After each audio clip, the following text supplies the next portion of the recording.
Jones of the Colorado Rockies joins us right now. There you go. Where are you at, Nolan? I'm at my apartment in Colorado. How you guys doing? Doing great. We got the floor to ceiling windows going. Yeah, not bad, not bad. Got a little pool outside. I like it. I like Set it. up. You know the phrase out in Denver, right? It's what is it? It's 300. Have you guys heard this before? 300 days of sun or something like that. You know what I'm talking about, right? Oh yeah, it's beautiful weather. Yeah, you can't really. I think we've been rained out once this whole year. You probably usually will have more snow outs than rain outs in Colorado, but Yeah, I wasn't up for the beginning of the year, but that's what I heard. you missed the bad stuff. So hey, how's the year gone? Well, I know the team obviously hasn't had a good season, but for you personally, I mean, significant strides at the plate. You had an awesome year. You deserve, I think, a lot more attention in the Rookie of the Year conversation. I know Corbin Carroll's had an awesome year, but what did you take from your first year in a new spot? Yeah, I mean, I think there's a lot of learning that goes on throughout this. I think as a younger guy coming in, I didn't really know what my role would be. Came into spring training, and I guess I tried a little too hard maybe to impress with a new organization, and then kind of had just enjoyed this year. I've gotten to learn a lot from guys like Chuck and KB and Ryan McMahon. So it's kind of been a year of learning for me, and there's been some goods and bads. I'm learning how to play the outfield again, or for the first time, I'm learning how to play the outfield. So it's been a year of learning and getting to know these guys and these teammates, and it's been pretty good. Learning to play the outfield. Who the heck taught you? You're leading. You broke the record in the first year at a new position. You broke the record for most outfield assists for a Rocky.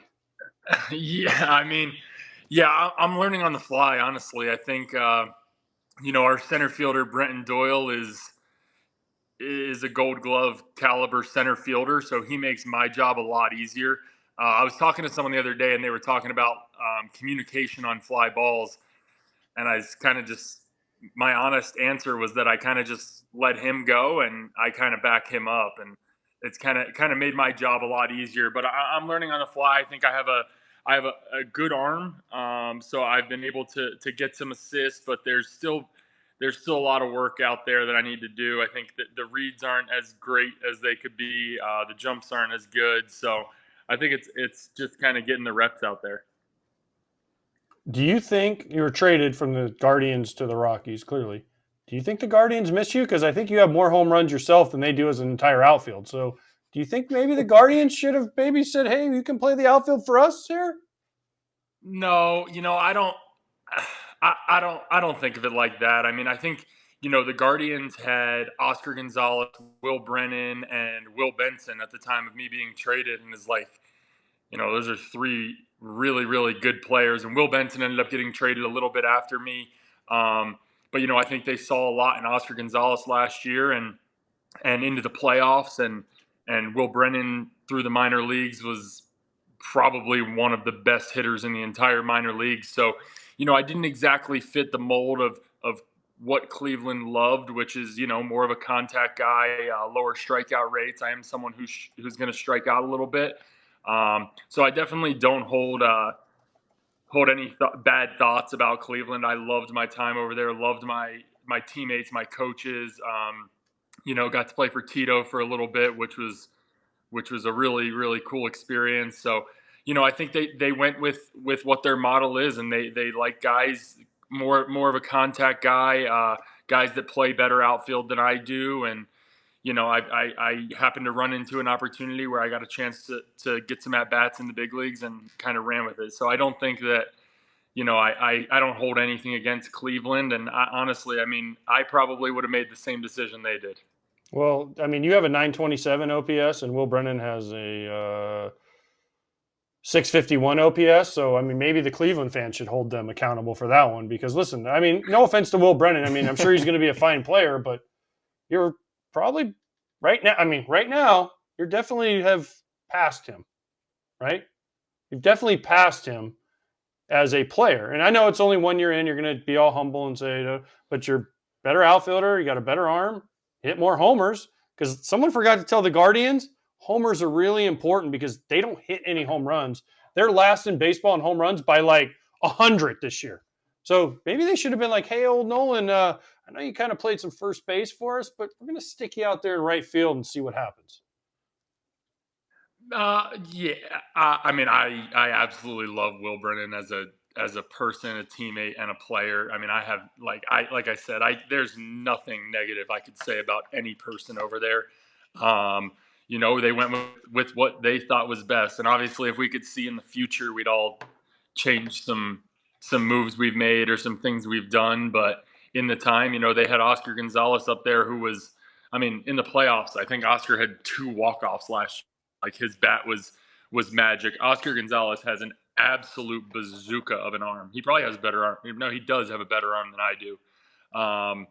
So he ran into some early struggles this year. But like I said, I mean, those are unbelievable players and unbelievable humans that I love to death. And what Cleveland did. I mean, look at Will Benson. Will Benson's with the Reds, helping them in a playoff push and having probably the year of his career. So I mean, sometimes that's the way it goes. All right. So every time we have somebody on from Florida, AJ is from Orlando. He's always like, "Hey, you played at Krista High, whatever." So finally we have nobody somebody... ever heard of no high school in Pennsylvania. So yeah. stop. So finally moment. We have somebody. This is my moment. Don't step on my single cam here, okay? Nolan Jones went to Holy Ghost Prep. You were a first rounder. You got $1 billion to sign. Are you the greatest big league player to ever play in the BAL, the Bicentennial Athletic League, which is the league that we play in? If you were wondering, AJ. I honestly, I'm probably not caught up enough with the history of the BAL to answer that question. I don't know. I mean, thinking back, I know Kevin Wilson. No, that's just no, he's not the best. Willie, I texted Willie about you coming on. First of all, I haven't heard of one guy I've heard of other than Nolan Jones so far. So he's mentioned one person. I know. This isn't Mater D or Entre Gray High School where kids just like go wherever they want. These people in the Northeast have to grind it out. You have to push through everything. Nolan, grinder. Okay, now it's paying off. But Kevin Wilson, no. All he said, I asked him, I was like, "You got any good stories about Nolan?" He goes, "He's just such a nice guy. I'd have nothing bad to say about him." I'm like, nothing good, whatever. I think it's between you and Jeff Manto, and I think AJ would probably be the only one who knows who Jeff Manto is. And sadly, I had him as a hitting coach. Nolan, you win. Okay, there you go. So Nolan, in his first full season in the big leagues, is the best Bicentennial Athletic League player ever. Yeah, I mean, it's funny. The Northeast is funny. We were looking up our high school stats. A bunch of us were looking up our high school stats the one day in the clubhouse, and I think I had 46 at bats my senior year. Everyone's like, were you not a starter on your team? It's like, no, our first 12 games got snowed out, and we played a 19-game schedule. So we ended up with like 9 to 12 games. So yeah, I mean, there's definitely a grinder factor coming out of the Northeast. Yeah. All right. No doubt. So now you're out in Denver. How are the fans out there? Have you had any like funny or weird experiences where a fan asks you like a question where you're like, "No, I'm not signing that"? You know what? The fans are pretty laid back at Coors. I mean, I think it's a cool atmosphere because, like you guys said, we struggled this year. And they pack the stadium every night. It's a really cool atmosphere to play in. But the problem that we have in Denver is that it's such a cool place to visit. People want to come to Denver. People want to see Coors Field and explore Denver. And so a lot of nights we get a lot of opposing teams fans. So we came back from a road trip from, I think, Atlanta and Boston, maybe it was earlier in the year, and we played the Dodgers the next series. It was like for 2 weeks straight, I was just getting absolutely ripped in left field from the road to home because there were so many Dodgers fans at our home park. So I think it's a really cool. I think it's the best looking ballpark in the big leagues. But it's a very cool place to visit as well for opposing fans. So we do get a lot of opposing fans in there. So we're constantly hearing it. Have you noticed a difference? Everyone says, "Oh, the Coors Field effect," right? When you're hitting, but have you noticed a difference not only in hitting but physically? Because a lot of guys, I remember we'd go there for 3-game series. You could only play guys 2 out of 3 because they were sore. Usually, either the middle day or if they played 2 in a row, the third day they had to sit out from the air. So, have you noticed a difference in your body, and also when you're hitting offensively? Have you noticed anything? Yeah, so I wouldn't say I notice it as much as people talk about hitting. There's days when the ball flies here, but I mean, we played at Cincinnati and played at Wrigley, and like, if I had to choose a park to have a home run derby in, there's no way I'm choosing Coors Field over Cincinnati or Wrigley. Like, I think that it gets a little blown out of proportion. Maybe the pitches don't move as much. There's some statistical things there, but we also play in a huge ballpark. I mean, left center field's like 470 feet. I mean, you got to absolutely step on a ball to get it out to left center. But yeah, I mean, I think you definitely notice it with your body. The altitude definitely takes a toll. I had to learn, like, playing left field, I'm so far from our dugout. And with the pitch clock now running in from the dugout, I have to use my timeout every single time when I lead off an inning before the at-bat starts, because I have to like catch my breath. It's definitely something that you get tired quicker. You run out of breath. Doubles feel like you just ran a marathon sometimes. And so it's definitely something that it does take a toll on your body playing 81 games in altitude for sure. I don't know if this is possible, but if they could, should they shrink the outfield? Because it's talked about all the time. I'm asking him. You're here every day. Because wait, the Baltimore Orioles made some adjustments, made it more pitcher friendly. Pitchers more interested in signing there, and the Orioles look pretty damn good. I know that they tanked for years and now they got prospects coming up and all of that, but that was definitely a story. Mount Baltimore is a big deal out there. It has changed the way that ballpark plays. I just wonder, with the outfield, I believe, being the largest in terms of square footage, would it help if they shrunk it a little bit and made it a little more pitcher friendly for multiple factors here, including bringing in guys that would thrive more there? I don't know if bringing the fences in would make Coors Field more pitchers friendly. I think honestly, I think it plays pretty true. I think because of the altitude, obviously the ball travels more and pitches don't move as much. So I think I personally, I mean, even as a hitter, like we have the right center fences gets out to like 390, 400 feet in right center, and it's like a 15-foot to 20-foot fence in right field. So, I mean, I would honestly say that I think the ballpark plays pretty true for the altitude and what pitchers lose on their fastball and on their bite on their sliders. I think it plays pretty true with the dimensions of the park. I mean, there's no, we went to Cincinnati and had 2 90-mile-an-hour homers. There's no 90-mile-an-hour homers at Coors Field. Like, the left field and right field lines are 350 plus.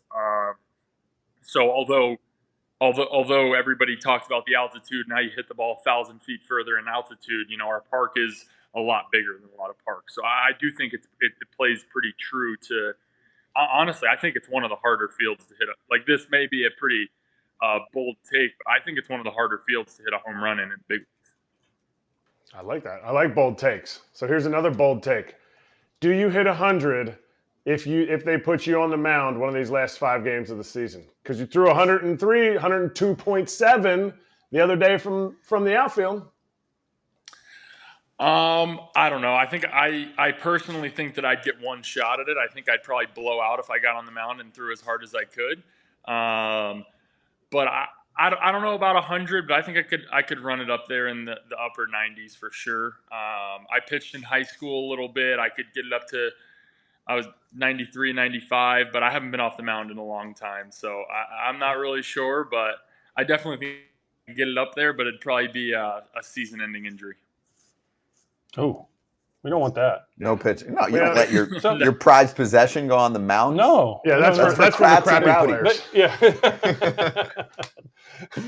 Austin Wins. Tell Austin Wins to get out there. Tell him I said that too. He's the pitcher. The backup catcher is the guy that goes and he's the guy that gets out there in the blowouts. And you're going to get some blowouts in Colorado. We definitely get our fair share. It's obviously nice being on the good side of those, but when he's been a really big part of this team, I think he's been swinging it really well, and having him behind the plate, you're really comfortable with him calling a game. He loves this more than anybody that I've played with. I mean, he dials in. He's always looking for tips and little things to help us. So Nolan, I always wondered this because like I said, we used to go to Coors Field, and you had to make a choice as a team, a visiting team. You either play your outfielders shallow and take away the blue pits, because it seemed like the blue pits killed you more than the home runs, or you back everybody up and you say nothing's getting overhead, because there's a lot of triples hit in Coors Field also because the gaps are so big. So as a Rockies organization, which one do they do? Do they back them up, or do they say you guys play shallow and take away the bloops, because if they hit it over our head, it's a pitcher's mistake and it's probably going out of the park? Yeah, so we actually we err on the side of playing a little deeper. Like I said earlier, Brenton Doyle in center field has been, one of the more special things I've seen in baseball. He tracks balls down like nobody I've ever seen. So he is someone, he kind of does his own thing and makes his own positional calls. Sometimes he's in a little deeper. I personally am, being new to the outfield, the balls that are over my head going back to the wall are much harder for me than coming in on a ball. So I personally have talked to the coaches and made the adjustment that I play deeper to give myself a better chance at the balls over my head.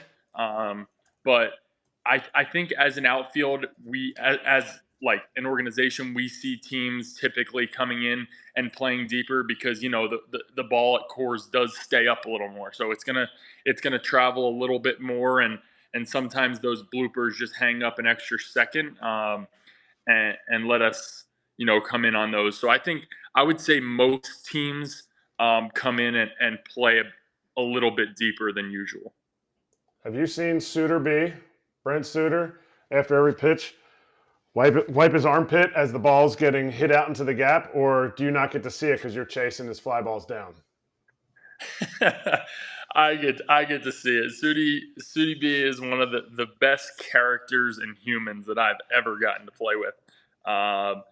He's a competitor on the mound like anybody else, and he doesn't have the 100-mile-an-hour fastball. Sometimes his fastball, and he'd be the first one to say this, sometimes his fastball is 86 to 88. So he gets out there and he absolutely competes every time he gets on the mound and does his thing. And he's an absolute joy and pleasure to have in the clubhouse and be around. He's a positive attitude, works his butt off, and he wants to win as much as anybody that I've played with. He's a real character. We here on Foul Territory don't believe that Taylor Swift and Kelsey are in it for love. It's a publicity stunt. Who should Taylor Swift, after they break up, after the Kelsey brothers stop dating Taylor Swift, who should she date in baseball?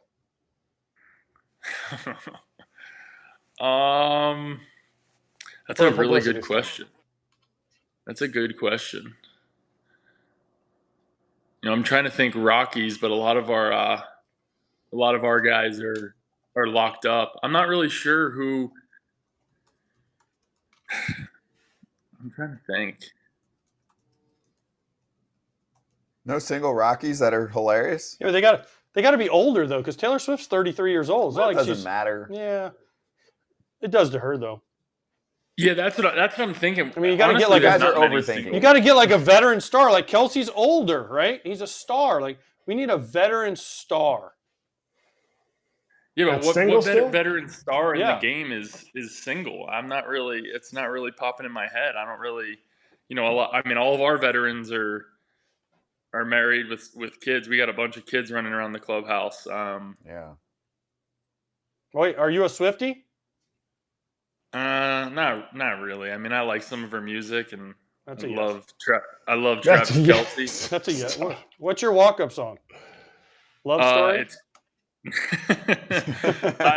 that was my favorite song in my 5th grade yearbook, but Boom, Swiftie. but my walk-up song is a Rod Wave song. Wait, you're much more of a Jason Kelce fan than a Travis Kelce fan, right? Hell yeah. Well, sure. I'm a huge Eagles fan. I love the good. bird, but I'm also a fantasy football guy. So Travis is a real player. I got to go to the Super Bowl last year and see them duel it out. So that was really cool. But yeah, I'm a Birds fan for sure. Yep. That's awesome. Well, good luck to your boys. Finish strong here this last week, dude. It was great getting to know you first time here on FT Live. Appreciate you. Thanks. Absolutely. Thanks for having me, guys. Cheers, Nolan. We'll talk to you soon.